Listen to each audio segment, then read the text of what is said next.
नमस्कार इन्स्पेक्टर संग्राम. कसला कायद्याने कसली व्यवस्था तुमची? अरे दिवसा ढवळ्या खून, दरोडे, बलात्कार,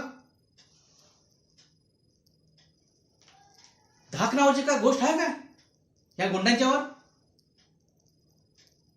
साहेब, ह्या भेकड्याला माझ्या ताब्यात द्या. त्याला जर नाही या जमिनीत गाडला ना तर माझं पण नाव संग्राम दादा नाही. आणि काय हो, काय बिघडवल्या पोरीनं? 4 घरची कामं करून स्वतःचं पोट भरती. निराधार आहे निराधार. आणि अशा निराधार बाईवर या हरामखोरानं बलात्कार करून खून करायचा प्रयत्न करत होता. साहेब, ही डुकराच्या औलाद आहे. तिथल्या तिथं गोळ्या घालून त्याला खलास करायला पाहिजे होता.